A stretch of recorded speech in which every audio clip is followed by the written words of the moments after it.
Hello, my name is Steve Van Eiderstein, and welcome to the Narrowing Path, Walking the Spiritual Walk. Thank you for joining me for another installment from Emmet Fox's Sermon on the Mount.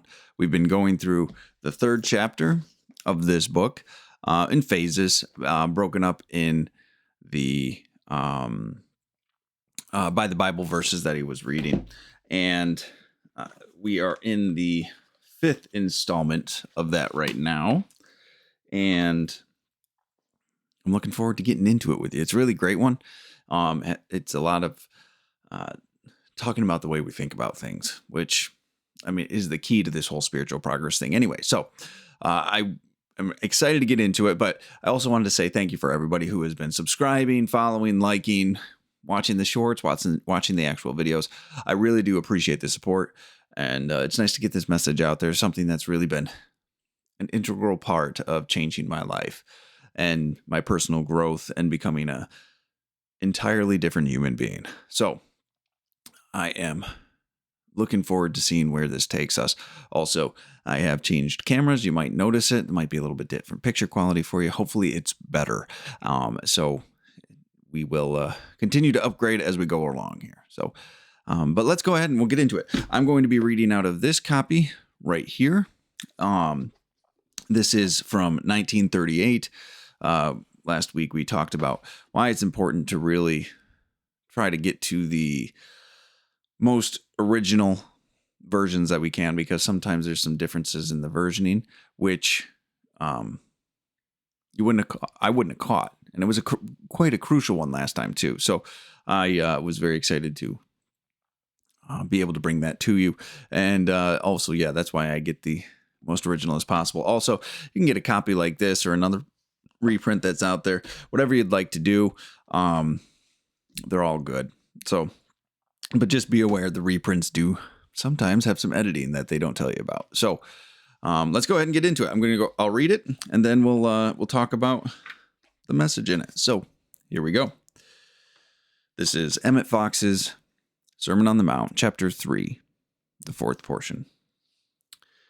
Agree with thine adversary quickly, whilst thou art in the way with him, lest at any time the adversary deliver thee to the judge, and the judge deliver thee to the officer, and thou be cast into prison.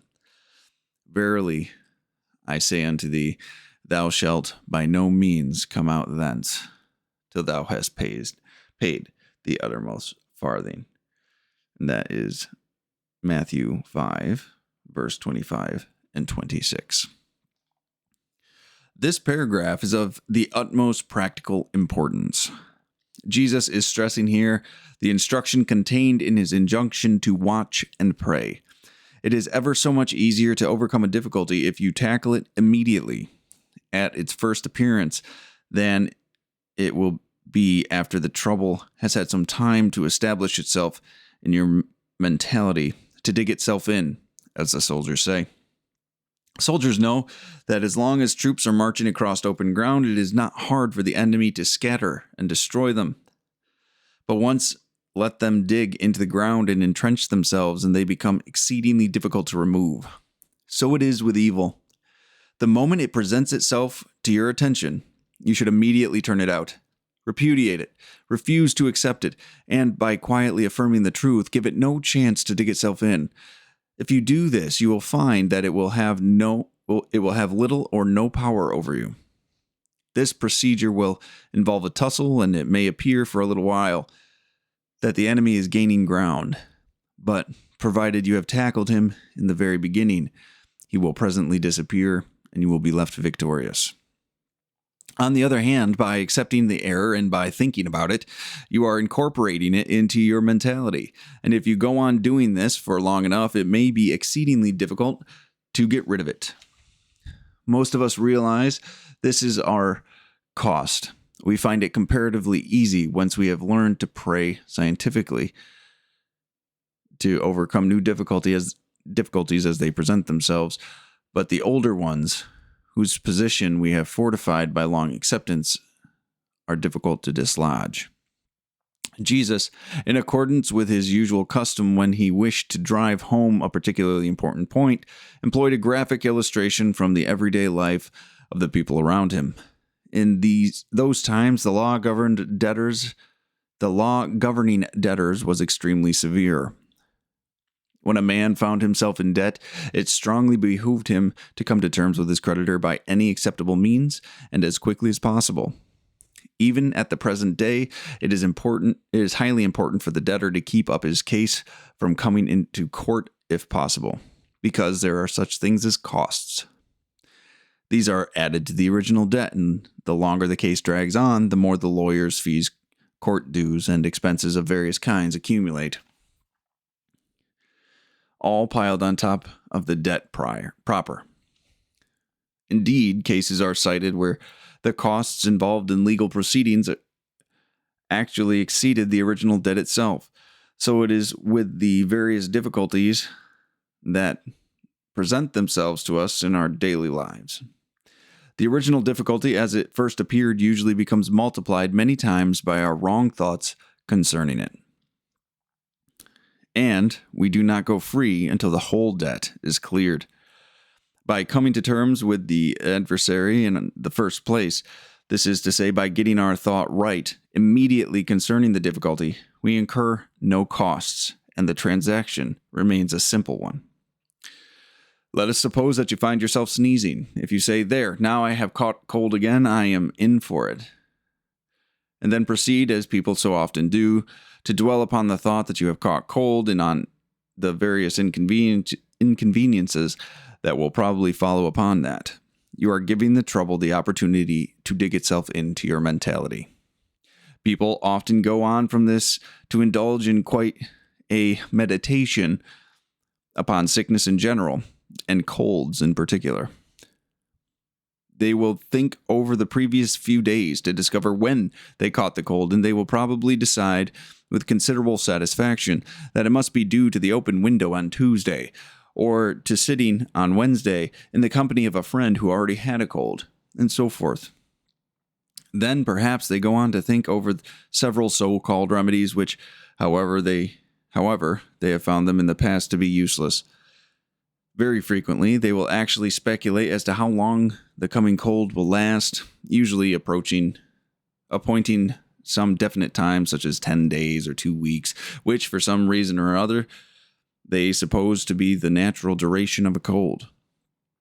In certain cases, they even go beyond this, having built up a habit of associating certain secondary ailments with the cold proper, such as bronchitis, temporary deafness, stomach trouble, or whatnot.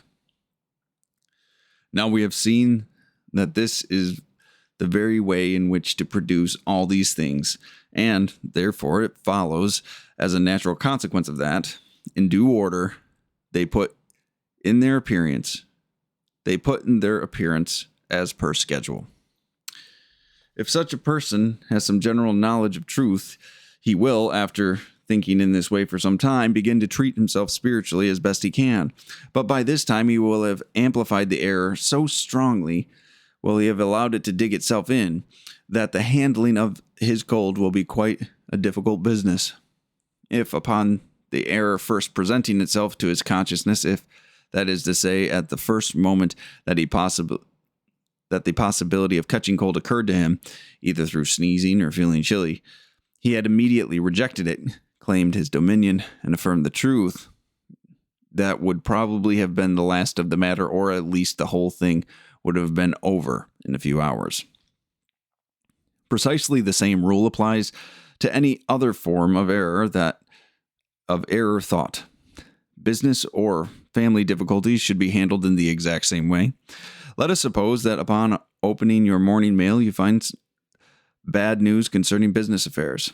It may be that you find a notice informing you that the bank in which most or all of your money is deposited has failed.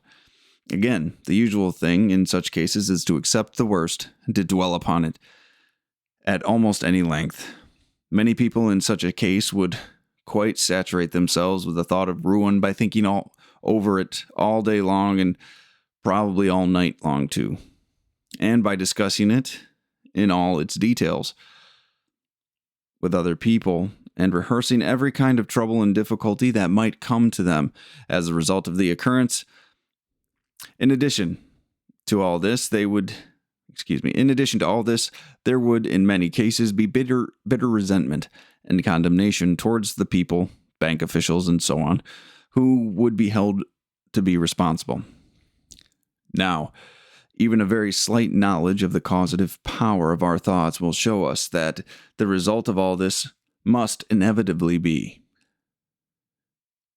It must be to increase and multiply the trouble and make it more and more difficult to escape from it. Of course, in such a case, a student of Jesus Christ's teaching would sooner or later start to drive all such thoughts out of his mentality, substituting for them his knowledge of the true law of being. It may be, however, that having taken off his guard by suddenness or seriousness of the blow, it will be some time before he begins to handle the problem in the light of truth. And it is this delay that will increase his difficulty many times. The proper thing to do, according to Jesus, is immediately he becomes aware of the bad news, to turn to God, his real support, to refuse to accept the suggestion of trouble as binding upon him, and literally to drive the thought of loss and danger right out of his consciousness, together with the fear and the resentment that go with it. If he does this, working steadily until his peace of mind is restored, he will presently find himself safely out of his difficulty. In some way or another, the trouble will disappear and his fortunes will be restored. Either the bank will speedily recover itself, and there is no reason at all why one's prayer should not save the bank and the fortunes of thousands. Or if this is for any reason be not possible, he will find that the sum of money equal to or greater than the one he lost in the bank will come to him from some other, probably quite unexpected direction. Whosoever shall call upon the name of the Lord shall be saved. The same principle, of course, apply equally. The same principle would, of course, apply equally to any kind of difficulty whatever, since universal harmony is the true law of being. A dispute or quarrel or misunderstanding should be handled the same way from the first moment you become aware of it. And that is the end of the reading for the day. So, I love this reading. I think there's so much strength to this reading and power to this reading. It's something that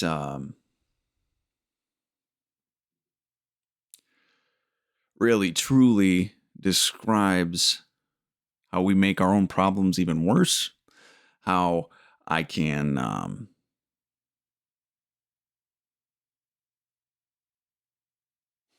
really make a mountain out of a molehill, I'll say. So let's go ahead and get into it. And the first thing I wanted to mention was this quote in the very first paragraph.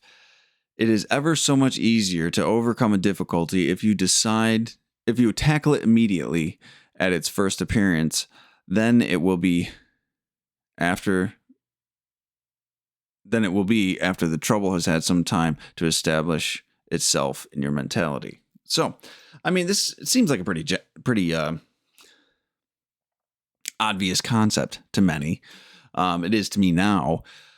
But at one point it wasn't. At one point, I loved to just ignore my problems, and I didn't know how to handle them, or I wasn't good at handling them. So I would push them away. I would ignore them.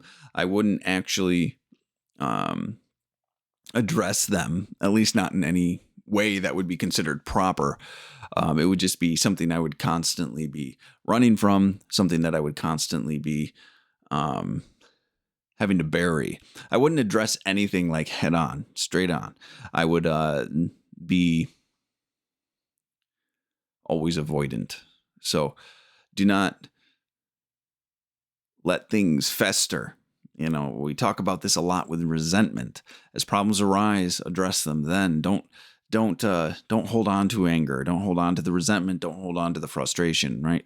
Let that stuff go. But it leads right into this next quote, that the moment it, which is evil, presents itself to your attention, you should immediately turn it out, repudiate it, refuse to accept it, and by quietly affirming the truth, give it no chance to dig itself in. That's an important thing right there. So what we do, the proper thing to do is to see the problem correctly. And this could be very difficult. This was very difficult for me to get the hang of. I'm not necessarily even perfect at it by any means, but to actually get the correct framing on a problem, to get the correct perspective, to really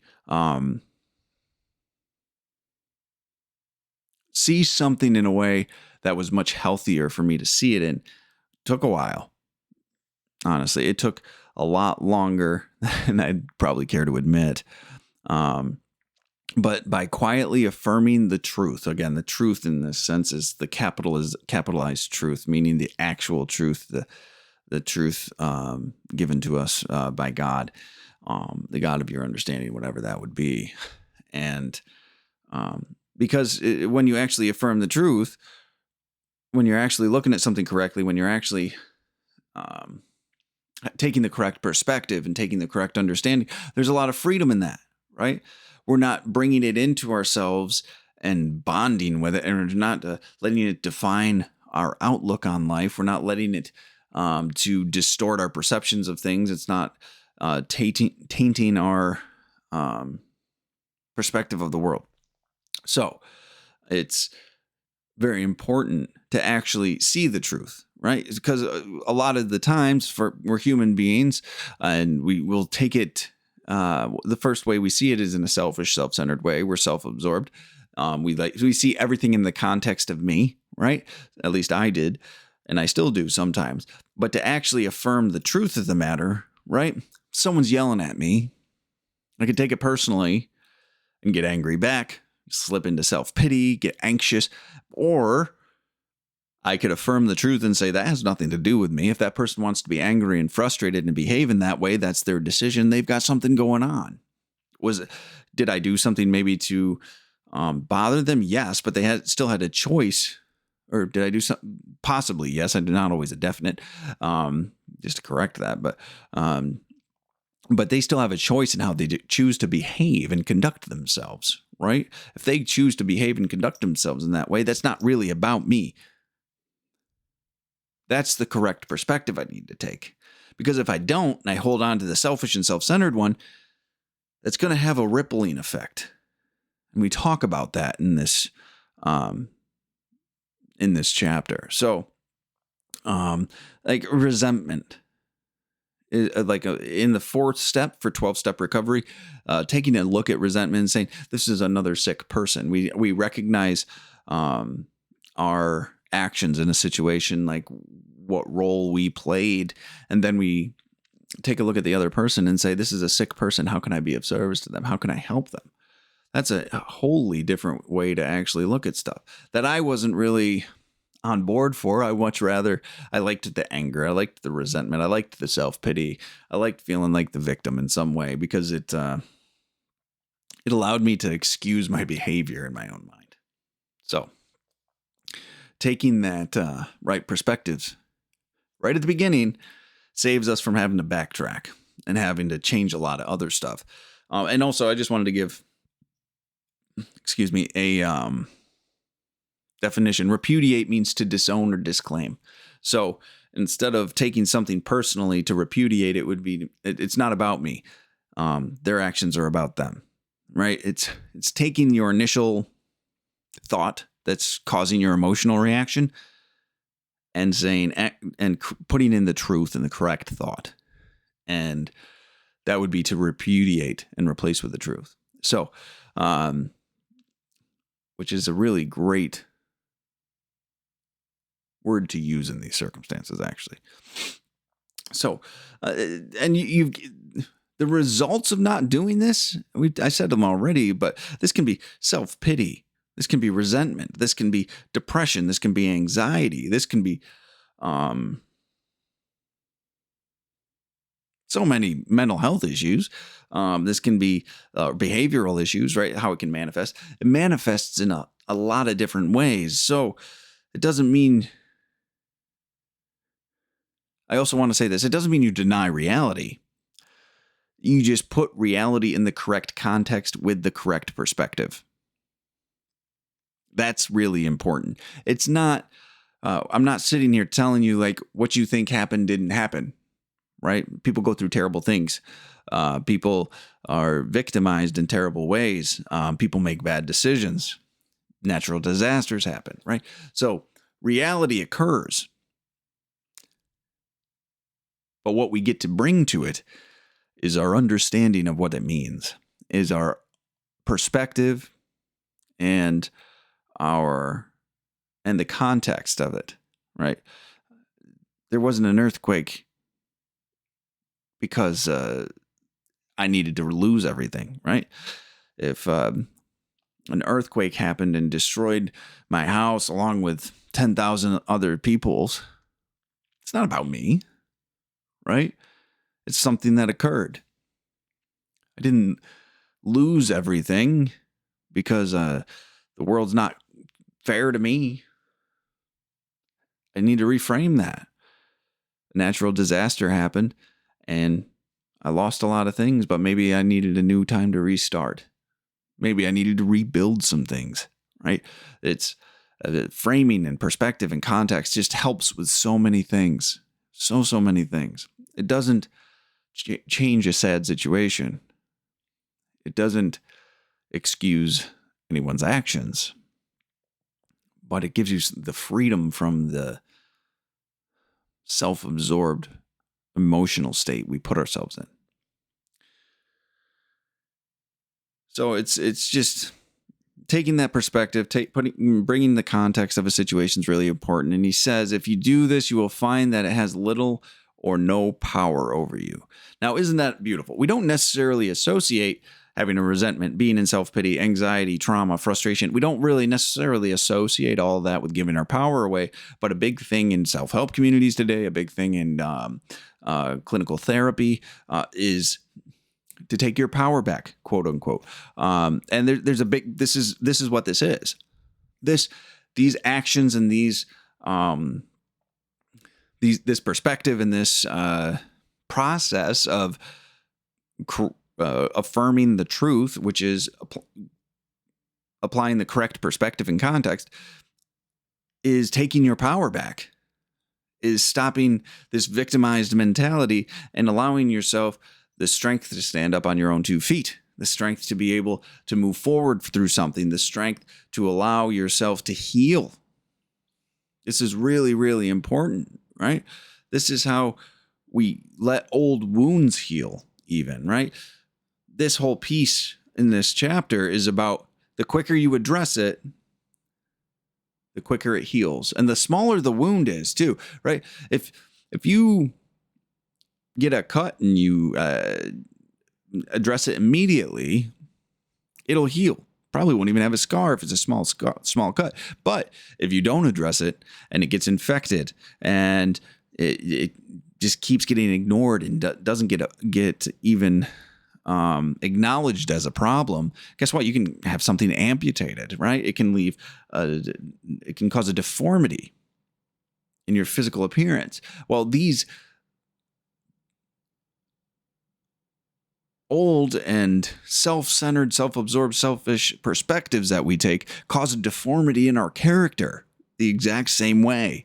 So we're not born with this knowledge of applying truth. So we all get raised in the households we were raised, and then we have to heal from whatever we might need to heal from and grow from it. So this healing of old wounds is very, very important to remember can happen. And this is how it happens. And this is where people get locked in trauma. Like when people are the victims of very bad experiences, right?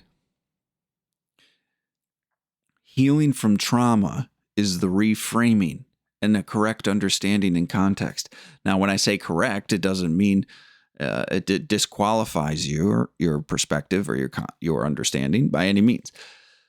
When I say correct, if someone was the victim of any type of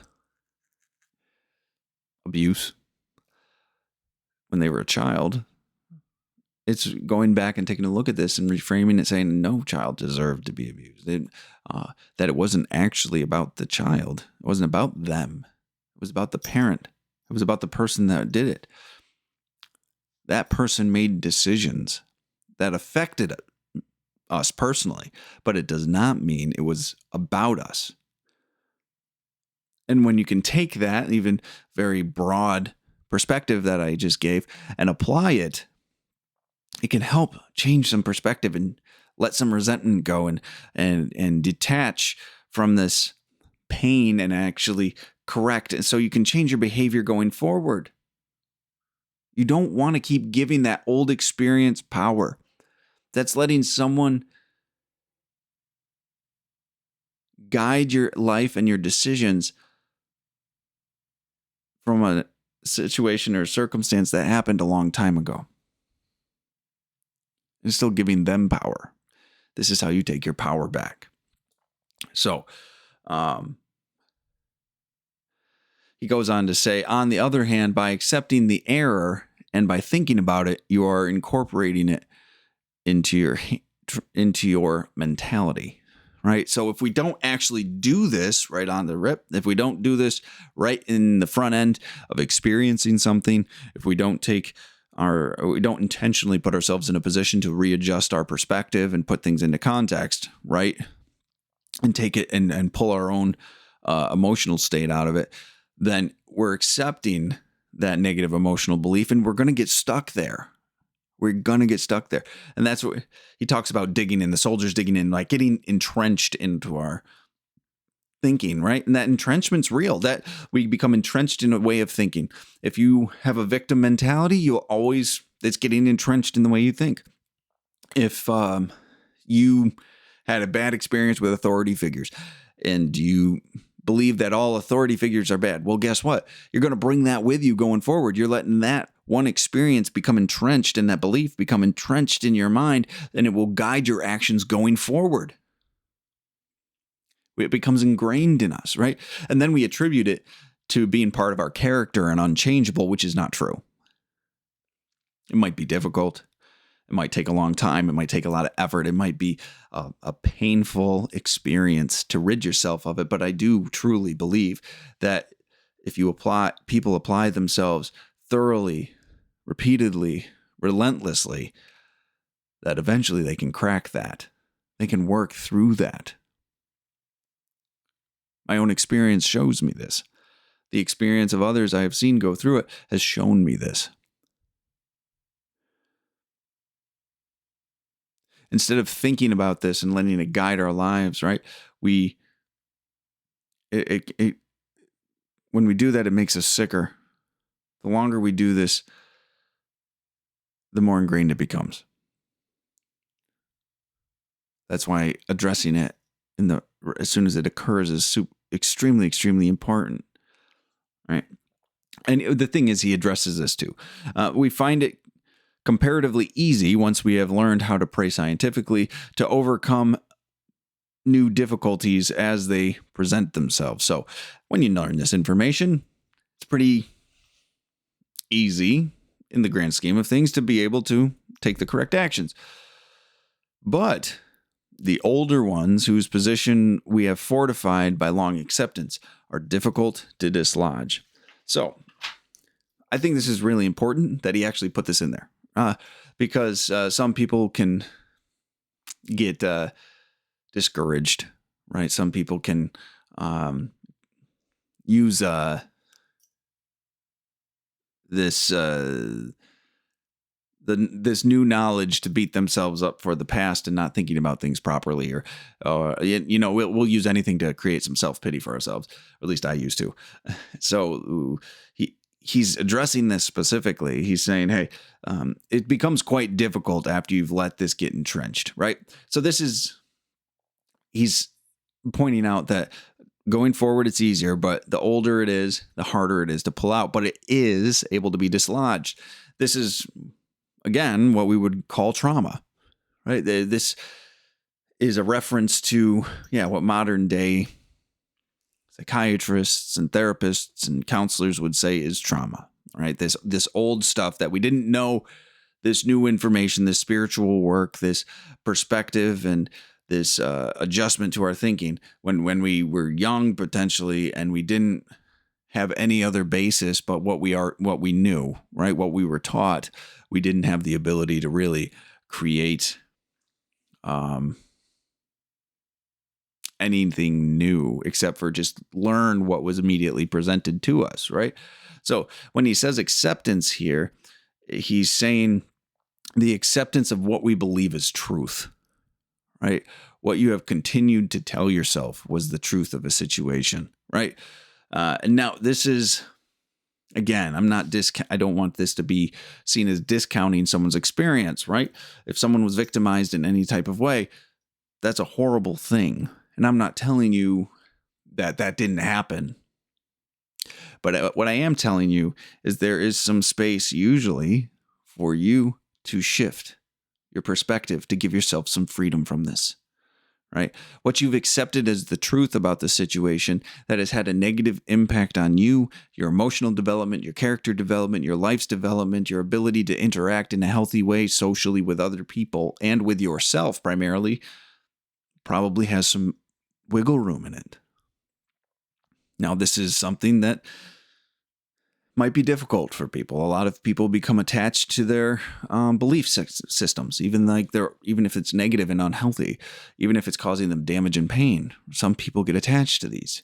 So this shift in perspective to what would be called by Fox's truth can be applied to any old beliefs. If you were brought up in a household where terrible things happen to you, you can change that belief that I'm a bad person that deserves this, because that might be what you did, or what did I do to deserve this, right?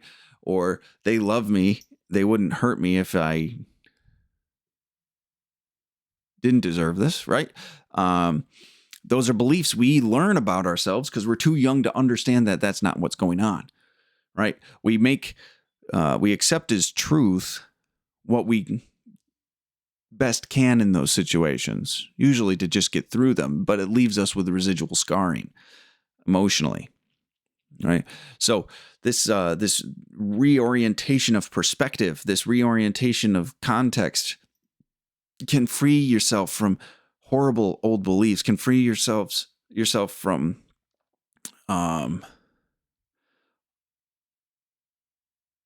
old perspectives, old opinions, old ideas, right? And these beliefs can be about yourself. This beliefs can be about other people. This can be about your parents. This can be about the world. Some people view the world as a terrifying place because they have gone through experiences where they learned they needed to be terrified of the world, and it was a self-protective belief that they established. But that doesn't mean they have to continue to hold on to it, especially if it is causing them to not be able to interact in the world in a healthy way anymore. This reorientation is where the freedom is. And it's so important just to remember that when you first experience something, to look for the truth. And when you first realize you have an old belief you need to change, you start to work on it, right? Don't run from it, even if it's long existing. Take initiative, be direct about it, and attack it, and actually grab it and just be diligent about changing it, because you're giving away your power every single time that happens. So he then goes into the original difficulty as it is first appeared usually becomes multiplied many times by our wrong thoughts concerning it, and we do not go free until the whole debt is paid. Now, this is a huge statement. He's emphasizing why it's important to address this as soon as possible, whether it's in the moment it's occurring or as soon as you become aware of it. Because what happens is these beliefs that we take in about ourselves that are not the truth that God would have us know shape our worldview. They shape our views about ourselves, about other people, about so many things, right? So what it does is then we start taking actions, right? People will take incorrect actions, including myself, based on these false beliefs.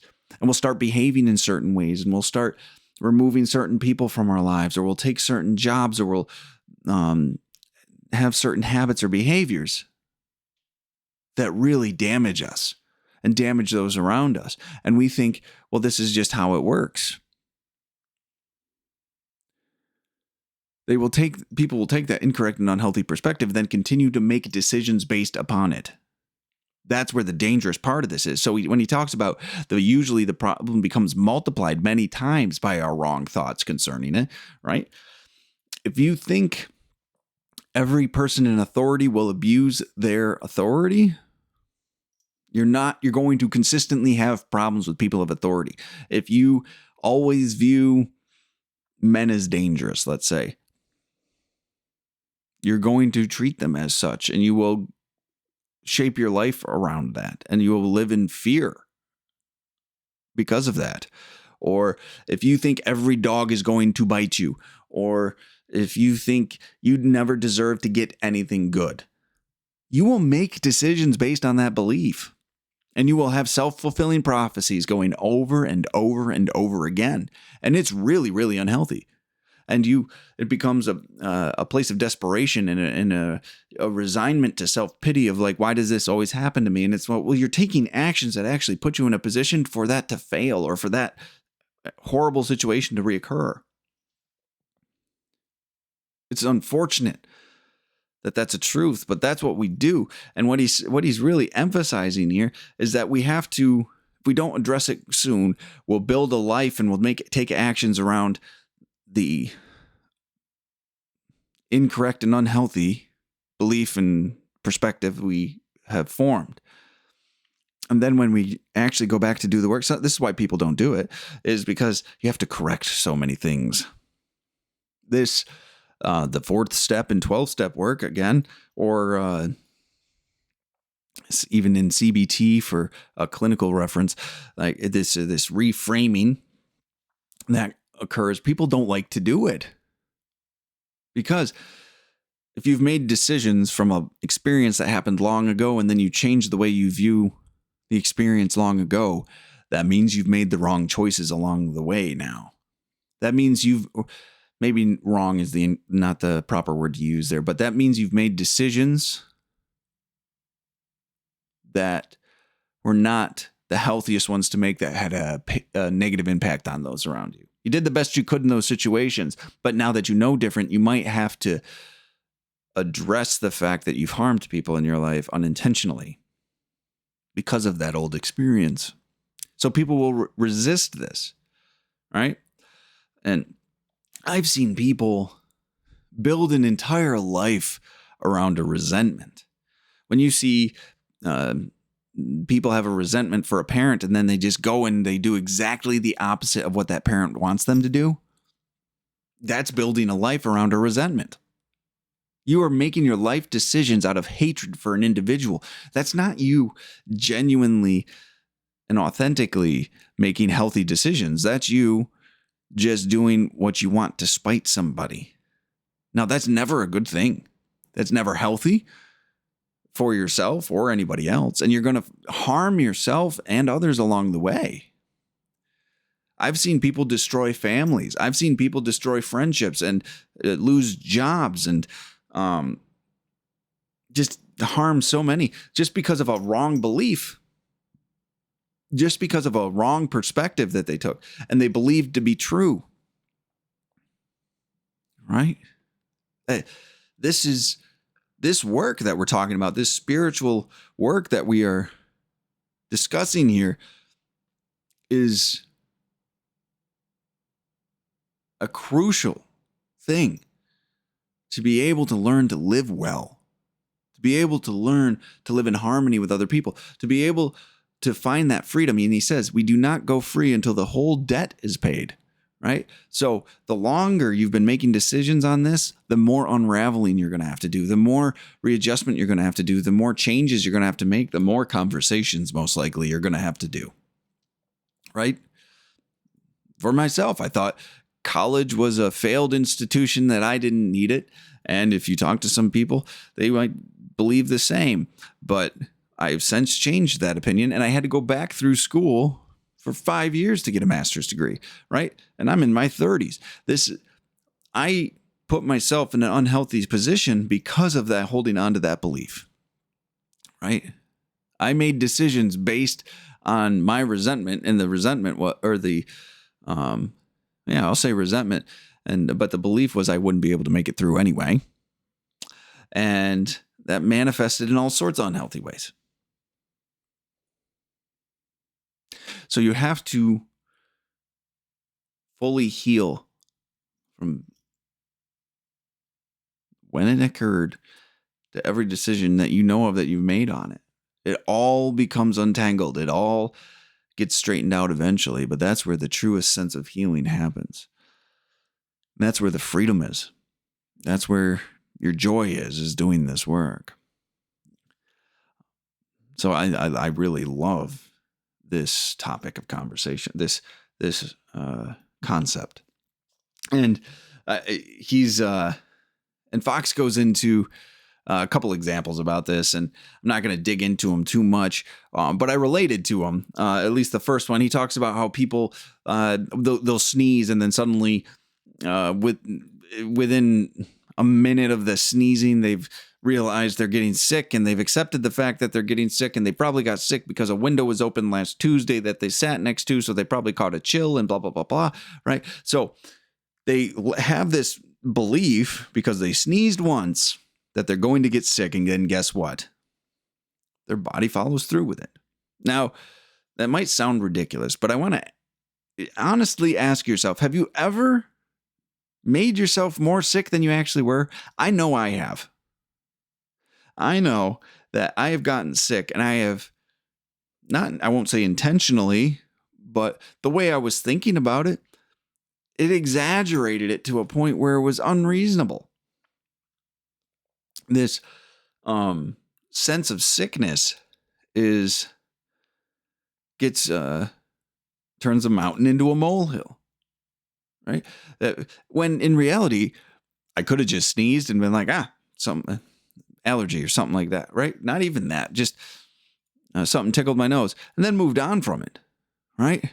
But I'll feel a pinch in my shoulder, and I'm like, oh no, did I pinch a nerve again? Oh man, how does my neck feel? Did I do anything that might have done it? And I'm down rabbit hole, and I'm gone. And then suddenly I'm hyper vigilant of how my back feels and how my neck feels and all this other stuff. And then I'm thinking about it in the gym, and I'm messing up my form, and I create this situation where I'm making my physical pain worse, when really, hey, I was just holding it weird for a little bit of time, right? Like I relate to this so much.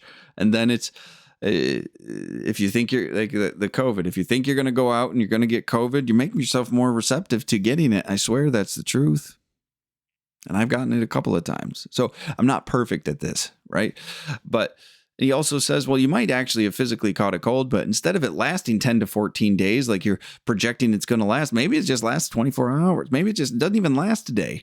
It just runs through you real fast. Like, we have the ability to actually influence how our bodies react to things, right? When people are more depressive, they get physically sicker. When people are anxious, their bodies wear out because they're constantly tensing, right? Like our thoughts have a direct impact on our body's physical health in so many ways.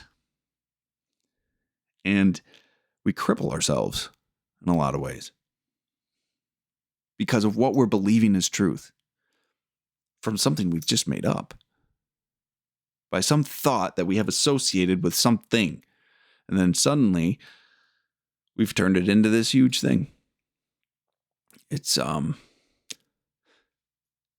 something that I have had to put a lot of work in to correct, if I'm honest with you. And I'm really grateful that I've been able to address it. So And then he also brings, Emmett Fox also brings an example about business and a failing bank and the proper way to think about it. And he talks about how when something bad happens, most of the time, us human beings will sit there and will think about all the negative things that are going to happen. Right? This is going on. This is going on. I'm going to project about how it's going to impact me, how terrible that's going to be, my future because of it, and what's going to be destroyed. And all this despair and this misery and this self-pity just comes raging forth. And then guess what? I'm making it worse for myself. I just continue to make it worse for myself. And then he even calls it, I think it was actually in the sickness one. It's we have a meditation on all of the negative aspects of something, and I believe there's some truth in you're going to get and you're going to find what you're looking for. So if you're just thinking about negative stuff all the day, if you're just thinking about how this is going to negatively affect you, you're going to keep finding it and you're going to keep seeing it, and that what you think about grows. That is one of the most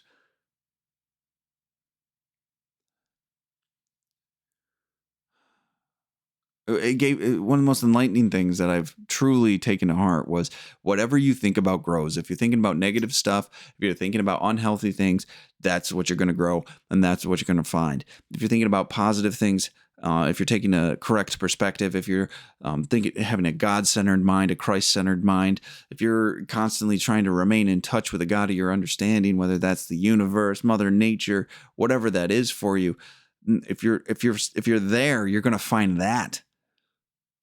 But if you're in fear, if you're in anger, if you're in self-pity, if you're in depression, if you're in all this and all that's what's guiding your thinking, that's what you're going to find more of. When you shift to the thinking, it doesn't have an immediate effect, because usually these are really entrenched old beliefs that we have to address, right? We didn't know to even address them when they first started happening. But if you start chipping away at it, you'll just put so much work into it. And then one day you'll pick your head up and you realize you're better. You're healthier. You're happier. You have more joy, more freedom in your life, right? But you have to do it. You have to go forward with it. You have to focus on it, regardless of what's going on. And then he actually talks about the proper handling of these situations, whether it's sickness, whether it's business, whatever it is. The proper thing to do, according to Jesus, is immediately he becomes aware of the bad news, to return to God, his real support, to refuse to accept the suggestion of trouble as binding upon him, and literally to drive the thought of loss and danger right out of his consciousness, together with the fear and the resentment to go with it. If he does this, working steadily until his peace of mind is restored, he will presently find himself safely out of difficulty. This is the actions we're supposed to be taking. Now, another book of Emmet Fox's is something called The Golden Key. And this is a practice for getting through the difficulties of life just in general. And the golden key, to sum it up in a very simplistic way, is to always and immediately turn your thoughts to God. In any bad situation, in any situation at all, actually, we should only ever be focusing on God and the qualities of God and focusing on how God would have us be. None of this matters. We go to God, we bring God down to this world through us, regardless of what's happening out here, regardless of politics, society, community, what's happening in our immediate personal lives. We bring God into this world through us. This is the proper treatment for these things. The proper way to walk through this negativity, right? And things will work out for us in ways we never thought possible, right? We'll have experiences we didn't even consider. We'll have solutions to problems or situations. I won't even call them problems. We'll have solutions to situations that we didn't know were even available to us. And he said, peace of mind will be restored.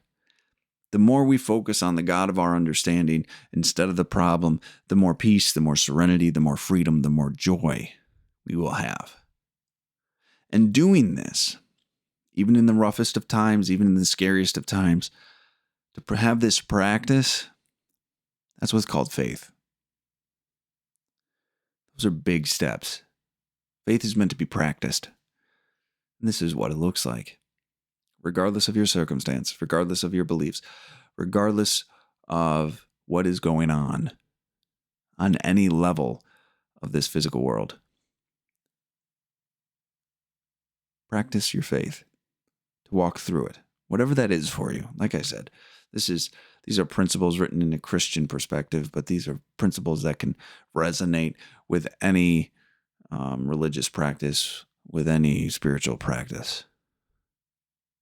Turn to that and practice them at all times. Bring the best of you into this world, and you will become even more of the best. You will embody even more of the best of what you're supposed to be. I can't find the words for that right now. But that's what we can do.